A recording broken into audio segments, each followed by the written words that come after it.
Setiap malam Jumat, alun-alun kota kecil di daerah A berubah menjadi tempat yang penuh dengan kehidupan dan kegembiraan.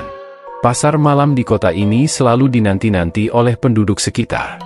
Berbagai macam makanan lezat, permainan seru, dan barang-barang unik dijual di kios-kios kecil yang berjejer rapi. Suara musik mengalun dari panggung hiburan, dan lampu-lampu berwarna-warni menerangi seluruh area pasar. Namun, di balik keceriaan dan kegembiraan tersebut, ada kisah seram yang menyelimuti pasar malam ini. Banyak orang yang mengatakan bahwa pasar malam ini memiliki aura misterius dan sering terjadi hal-hal aneh yang tidak bisa dijelaskan dengan logika. Beberapa orang bahkan mengaku pernah melihat penampakan-penampakan yang mengerikan di pasar malam ini. Cerita seram di pasar malam ini dimulai pada suatu malam yang kelam, ketika seorang pemuda bernama Raka memutuskan untuk mengunjungi pasar malam tersebut. Raka adalah seorang mahasiswa yang tinggal di kota kecil ini bersama keluarganya. Ia sering mendengar cerita-cerita seram tentang pasar malam, tetapi tidak pernah benar-benar mempercayainya. Malam itu, Raka merasa bosan dan ingin mencari hiburan. Ia memutuskan untuk pergi ke pasar malam yang sedang ramai dikunjungi oleh orang-orang. Ketika Raka tiba di alun-alun kota, ia melihat bahwa pasar malam sudah dipenuhi oleh pengunjung. Lampu-lampu berwarna-warni menerangi seluruh area pasar, menciptakan suasana yang meriah. Raka berjalan-jalan di antara kios-kios yang menjual berbagai macam makanan dan barang. Ia mencium aroma lezat dari sate yang sedang dibakar, melihat mainan-mainan yang berwarna-warni, dan mendengar suara musik yang mengalun dari panggung hiburan. Semuanya tampak normal dan tidak ada yang mencurigakan. Namun, ketika Raka berjalan lebih jauh ke bagian belakang pasar, ia merasakan suasana yang berbeda. Area tersebut tampak lebih sepi dan gelap. Lampu-lampu yang menerangi area ini juga tampak lebih redup dan menciptakan bayangan yang mengerikan. Raka merasa merinding, tetapi rasa penasaran membuatnya terus berjalan. Di bagian belakang pasar, Raka menemukan sebuah kios tua yang tampak berbeda dari kios-kios lainnya. Kios ini terbuat dari kayu yang sudah lapuk dan terlihat sangat tua. Di depan kios tersebut, terdapat sebuah papan kayu yang bertuliskan, "Kios Misteri". Raka merasa tertarik dan memutuskan untuk mendekati kios tersebut. Ketika Raka membuka pintu kios, ia merasakan angin dingin yang menyapanya. Di dalam kios, suasana terasa lebih gelap dan menyeramkan. Raka melihat berbagai macam barang-barang aneh yang dipajang di dalam kios. Ada boneka-boneka yang tampak menyeramkan, jam-jam tua yang berhenti berputar, dan berbagai benda lainnya yang terlihat kuno. Di sudut kios, Raka melihat seorang pria tua yang sedang duduk di belakang meja. Pria tua tersebut memiliki rambut yang sudah memutih dan wajah yang keriput. Ia menatap Raka dengan tatapan yang tajam, seolah-olah bisa melihat ke dalam jiwa Raka. Pria tua tersebut memperkenalkan dirinya sebagai Pak Darmo, pemilik kios misteri. Ia bercerita kepada Raka bahwa kios ini telah ada selama beberapa generasi dan menyimpan banyak barang-barang yang memiliki kisah-kisah misterius. Pak Darmo juga mengungkapkan bahwa pasar malam ini memang memiliki aura yang misterius dan sering terjadi hal-hal aneh. Raka merasa penasaran dan bertanya kepada Pak Darmo tentang kisah-kisah seram yang pernah terjadi di pasar malam ini. Pak Darmo mulai bercerita tentang berbagai kejadian aneh yang pernah dialaminya selama bertahun-tahun menjaga kios ini. Pak Darmo bercerita tentang penampakan seorang wanita bergaun putih yang sering muncul di pasar malam ini. Wanita tersebut dikatakan sebagai arwah seorang gadis yang meninggal secara tragis di pasar malam beberapa tahun yang lalu. Banyak orang yang mengaku pernah melihat sosok wanita bergaun putih ini berjalan-jalan di antara kios-kios pada malam hari. Pak Darmo sendiri pernah melihat penampakan wanita tersebut. Suatu malam, ketika pasar malam sudah mulai sepi dan Pak Darmo sedang bersiap-siap untuk menutup kiosnya, ia melihat sosok wanita bergaun putih berjalan di depan kiosnya. Wanita tersebut tampak mengambang di udara dan memiliki wajah yang pucat dengan mata yang kosong. Pak Darmo merasa sangat ketakutan dan segera menutup kiosnya. Selain penampakan wanita bergaun putih, Pak Darmo juga bercerita tentang boneka terkutuk yang pernah dijual di kiosnya. Boneka tersebut adalah boneka kayu yang tampak biasa saja, tetapi memiliki kisah yang mengerikan. Menurut cerita, Boneka tersebut pernah dimiliki oleh seorang anak perempuan yang mengalami kejadian tragis. Anak perempuan tersebut meninggal dunia secara misterius, dan sejak saat itu, boneka tersebut dipercaya membawa kutukan. Barang siapa yang memiliki boneka tersebut akan mengalami kejadian-kejadian aneh dan menyeramkan. Beberapa orang yang pernah membeli boneka tersebut mengaku mengalami mimpi buruk, melihat bayangan-bayangan aneh, dan mendengar suara-suara misterius di rumah mereka. Di dalam kios Pak Darmo, terdapat sebuah jam tua yang tampak sudah berhenti berputar. Pak Darmo bercerita bahwa jam tersebut pernah dimiliki oleh seorang kolektor barang antik. Namun, sejak kolektor tersebut membeli jam ini, ia mulai mengalami kejadian-kejadian aneh. Jam tersebut sering berbunyi sendiri pada tengah malam, meskipun jarumnya tidak bergerak. Kolektor tersebut akhirnya mengembalikan jam ini ke kios Pak Darmo dan mengatakan bahwa jam tersebut membawa energi negatif. Pak Darmo pun menyimpan jam tersebut di sudut kiosnya dan tidak pernah menjualnya lagi. Setelah mendengar berbagai cerita seram dari Pak Darmo, Raka merasa semakin penasaran dan ingin tahu lebih banyak tentang misteri pasar malam ini. Ia memutuskan untuk berjalan-jalan lagi di sekitar pasar dan mencari tanda-tanda keanehan lainnya. Ketika Raka berjalan di antara kios-kios yang sudah mulai tutup, ia melihat sosok misterius yang berdiri di tengah kerumunan. Sosok tersebut tampak berbeda dari orang-orang lainnya. Ia mengenakan jubah hitam yang panjang dan wajahnya tertutup oleh tudung. Raka merasa ada sesuatu yang aneh dengan sosok tersebut dan memutuskan untuk mengikutinya. Sosok misterius tersebut berjalan menuju bagian belakang pasar yang lebih gelap dan sepi. Raka terus mengikutinya dengan hati-hati, berusaha untuk tidak terlihat.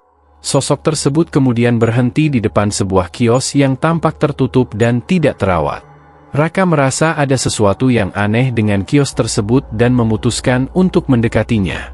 Ketika Raka mendekati kios yang tertutup itu, ia melihat sosok misterius tersebut menghilang begitu saja. Raka merasa bingung dan mencoba mencari petunjuk di sekitar kios. Ia melihat ada sebuah pintu kecil yang tersembunyi di balik tirai yang lusuh. Rasa penasaran membuatnya membuka pintu tersebut dan masuk ke dalam. Di dalam kios, suasana terasa sangat gelap dan pengap. Raka merasakan bau yang tidak sedap dan mendengar suara-suara aneh yang samar. Ia meraba-raba di dalam kegelapan dan menemukan sebuah tangga yang menuju ke bawah tanah. Dengan hati-hati, Raka turun ke bawah dan menemukan sebuah ruangan rahasia yang penuh dengan barang-barang aneh. Di dalam ruangan rahasia tersebut, Raka melihat berbagai macam barang-barang yang tampak misterius dan menyeramkan. Ada buku-buku tua yang berisi mantra-mantra aneh, patung-patung yang tampak hidup, dan berbagai benda lainnya yang tampak tidak wajar. Raka merasa ada sesuatu yang tidak beres dengan ruangan ini dan berusaha mencari petunjuk. Di sudut ruangan, Raka menemukan sebuah peti kayu yang terkunci. Ia berhasil membuka kunci peti tersebut dan menemukan sebuah kotak kecil yang berisi sebuah jimat. Jimat tersebut terbuat dari batu hitam yang mengkilap dan tampak memancarkan energi yang kuat. Raka merasa ada sesuatu yang istimewa dengan jimat ini dan memutuskan untuk membawanya keluar. Raka segera kembali ke kios Pak Darmo dengan jimat misterius yang baru saja ia temukan. Ketika sampai, ia menceritakan segala yang telah ia lihat kepada Pak Darmo. Mata Pak Darmo terbelalak saat melihat jimat tersebut. Ia mengungkapkan bahwa jimat itu adalah jimat kuno yang dipercaya memiliki kekuatan untuk menangkal energi negatif dan melindungi dari roh jahat. Pak Darmo memberitahu Raka bahwa jimat tersebut mungkin adalah kunci untuk mengungkap misteri pasar malam ini. Mereka harus menyelidiki lebih lanjut tentang asal-usul jimat tersebut dan bagaimana cara menggunakannya dengan benar. Raka setuju untuk bekerja sama dengan Pak Darmo dan memulai penyelidikan mereka. Pak Darmo membawa Raka ke sebuah perpustakaan tua yang terletak di pinggiran kota. Perpustakaan ini dikenal memiliki koleksi buku-buku langka dan manuskrip kuno yang mungkin bisa memberikan petunjuk tentang jimat tersebut. Mereka mencari-cari di antara rak-rak buku yang berdebu dan akhirnya menemukan sebuah buku kuno yang berisi informasi tentang jimat-jimat kuno dan kekuatannya. Menurut buku tersebut, jimat yang ditemukan Raka adalah jimat pelindung arwah. Jimat ini dibuat oleh seorang dukun sakti pada zaman dahulu untuk melindungi desanya dari serangan roh jahat. Jimat ini memiliki kekuatan untuk menangkal energi negatif dan mengusir roh-roh yang tidak diinginkan. Namun, untuk mengaktifkan kekuatannya, jimat tersebut harus diberkati dengan mantra khusus yang hanya diketahui oleh keturunan dukun tersebut. Raka dan Pak Darmo memutuskan untuk mencari keturunan dukun tersebut. Menurut buku yang mereka temukan, keturunan dukun itu tinggal di sebuah desa terpencil di tengah hutan. Mereka memulai perjalanan mereka menuju desa tersebut dengan harapan bisa menemukan orang yang bisa memberkati jimat tersebut. Perjalanan mereka tidak mudah. Mereka harus melewati hutan lebat yang penuh dengan binatang buas dan rintangan alam. Namun, dengan semangat dan tekad yang kuat, mereka akhirnya berhasil mencapai desa yang dimaksud. Di sana, mereka bertemu dengan seorang pria tua bernama Pak Banyu yang mengaku sebagai keturunan dukun sakti tersebut. Pak Banyu setuju untuk membantu Raka dan Pak Darmo. Ia membawa mereka ke sebuah gubuk sederhana di tengah desa dan mulai melakukan ritual pemberkatan jimat tersebut. Dengan menggunakan mantra-mantra kuno dan ramuan-ramuan tradisional, Pak Banyu memberkati jimat tersebut dan mengaktifkan kekuatannya. Setelah ritual selesai, Pak Banyu memberitahu Raka dan Pak Darmo bahwa jimat tersebut sekarang telah diberkati dan siap digunakan. Ia juga mengingatkan mereka untuk menggunakan jimat tersebut dengan bijaksana dan tidak menyalahgunakannya. Raka dan Pak Darmo segera kembali ke pasar malam dengan jimat yang telah diberkati. Mereka tahu bahwa sekarang adalah saat yang tepat untuk mengungkap misteri pasar malam ini dan mengusir energi negatif yang ada di sana.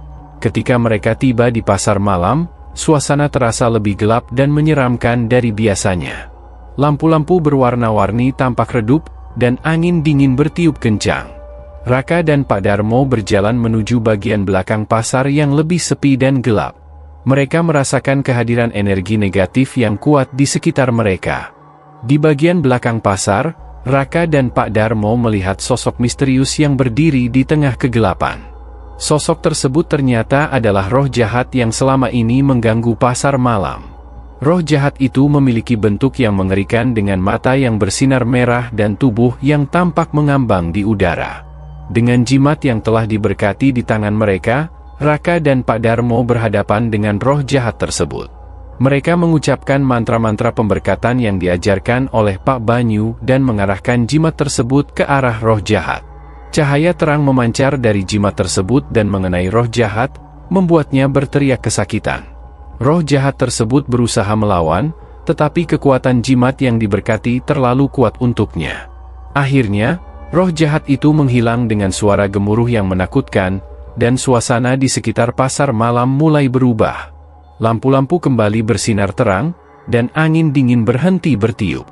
Setelah roh jahat berhasil diusir, suasana di pasar malam kembali normal. Raka dan Pak Darmo merasa lega karena berhasil mengungkap misteri dan mengusir energi negatif yang selama ini mengganggu pasar malam. Mereka kembali ke kios Pak Darmo dan menceritakan apa yang telah terjadi kepada para pengunjung pasar. Orang-orang di pasar malam merasa terkejut dan kagum mendengar cerita Raka dan Pak Darmo. Mereka berterima kasih kepada Raka dan Pak Darmo atas keberanian mereka dalam menghadapi roh jahat dan menyelamatkan pasar malam. Sejak saat itu, pasar malam menjadi tempat yang lebih aman dan menyenangkan bagi semua orang. Setelah kejadian tersebut, Raka dan Pak Darmo menjadi sahabat dekat. Mereka terus menjaga kios misteri dan berbagi cerita-cerita seram dengan para pengunjung yang penasaran. Pasar malam tetap menjadi tempat yang meriah dan penuh hiburan, tetapi sekarang tanpa adanya gangguan dari roh jahat. Raka merasa hidupnya telah berubah setelah menghadapi roh jahat di pasar malam. Ia belajar banyak tentang keberanian, tekad, dan pentingnya menjaga keseimbangan antara dunia nyata dan dunia gaib. Ia juga merasa bangga karena telah berhasil mengungkap misteri yang selama ini menghantui pasar malam. Raka dan Pak Darmo terus menjalani kehidupan mereka dengan penuh semangat. Mereka selalu siap menghadapi tantangan baru dan menjaga agar pasar malam tetap menjadi tempat yang aman dan menyenangkan. Kisah seram di pasar malam ini menjadi cerita yang selalu dikenang oleh penduduk kota kecil tersebut, mengingatkan mereka akan keberanian dan tekad Raka dan Pak Darmo dalam menghadapi kegelapan dan misteri yang ada.